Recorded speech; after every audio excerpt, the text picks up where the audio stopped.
So welcome back in the next video session. So in this video session we will learn different various alternating fuel. So in previous lecture we have studied different needs of alternating fuel. We have discussed needs of alternating fuel. So alternating fuel is that fuel which is replaceable to conventional fossil fuel like petrol, diesel, etc. So what are the different alternating fuels we will study in this video lecture. So first alternative fuel is natural gas. So natural gas is generally occurring in nature and it is one of the fossil fuel, but still it can be considered as one of the alternating source of energy because it is preferable to alternating fuel. So in Delhi most of transport vehicle uses compressed natural gas, as well as nowadays in auto rickshaw also they are working with natural gas, compressed natural gas. So compressed natural gas or natural gas can be considered as alternating fuel. So second alternating fuel is alcohol. Due to global energy crisis and continuous increase in petroleum prices, alcohols can be considered as promising alternating fuel for future. So mostly ethanol, C2H5OH and methanol CH3OH, these alcohols can be produced from sugarcane waste and many other agriculture products. Nowadays we are blending 10% ethanol in petrol. You might be knowing this thing. So nowadays researchers are working on ethanol, how we can use ethanol for petrol engine. If we want to modify that engine, so we can modify that engine by using ethanol. Next one, hydrogen as a substitute fuel. So hydrogen has a very low density and its liquefied form, its density is 1/10 of that of petrol. So hydrogen can be used as alternating fuel to gasoline. Hydrogen is not a naturally occurring, but any primary energy like solar, nuclear can be used to break down water into H2 and O2. Hydrogen can be obtained from electrolysis of water, thermal decomposition of water, thermochemical method, photobiolysis, etc. But what is the major disadvantage of hydrogen is we can't store hydrogen at high pressure because hydrogen is explosive in nature. So in Germany that research is going on, how can we use that hydrogen for automobiles. So hydrogen is one of the promising alternating fuel we can use in future. So next alternating fuel is biogas. So biogas is produced by anaerobic decomposition of organic waste which is easily available in nature. Anaerobic respiration means in the absence of oxygen.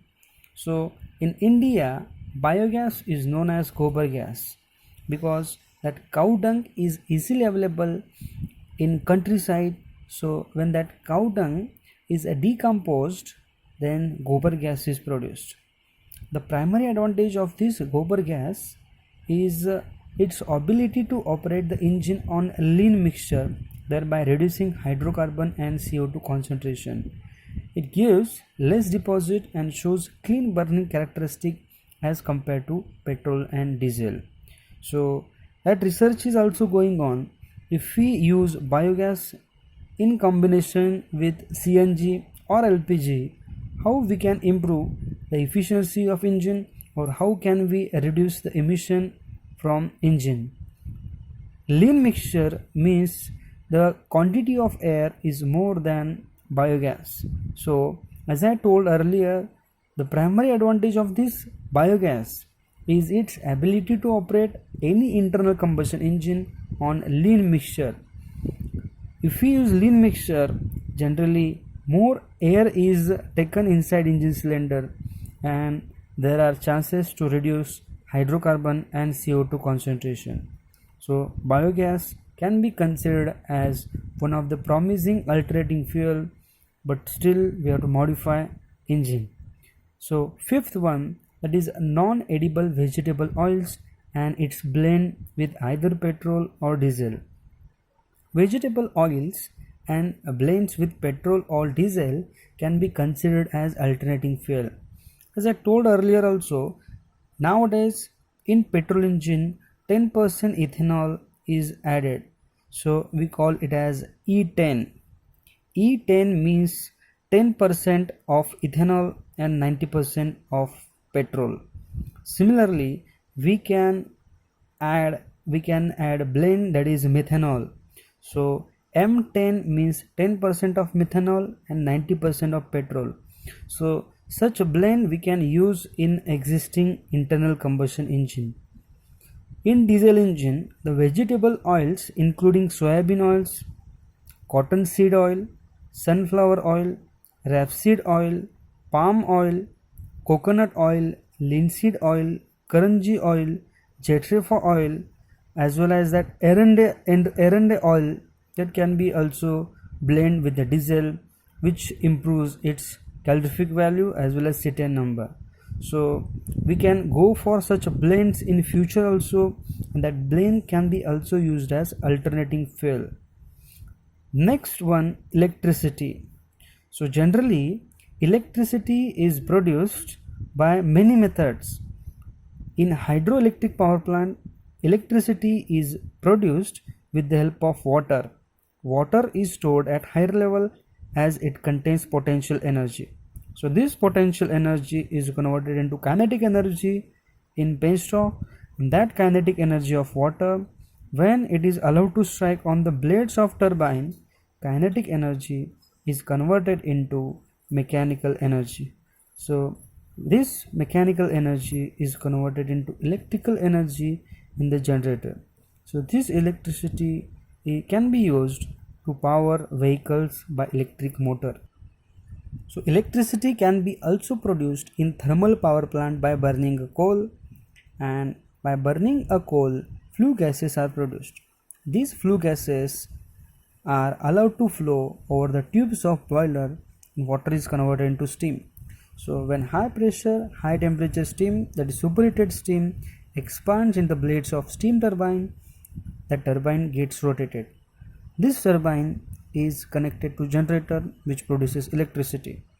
Next, with the help of diesel engine also we can produce electricity. Next, a gas turbine. Gas turbine, again open cycle or closed cycle gas turbine, we can produce electricity. So this electricity is provided to the vehicles with the help of battery which stores electricity. That's why we need to use batteries. That batteries are recharged after some time interval. Generally we recharge this battery at evening. In automobiles, generally we prefer lithium ion battery, but conventionally we were using lead acid battery, but nowadays lithium ion battery is popularly used. But what is the main drawback of electric vehicle? So worldwide that charging stations are not available. That's why electrical vehicles cannot be used for traveling a long distance because of unavailability of charging station. So to charge the battery, we have to dismantle that battery from electrical vehicle, and we have to charge wherever we get a stop. So that's why electricity can be used as alternating fuel. So we have studied different alternating fuel. So in the next lecture we will see trans esterification process. So till then, goodbye.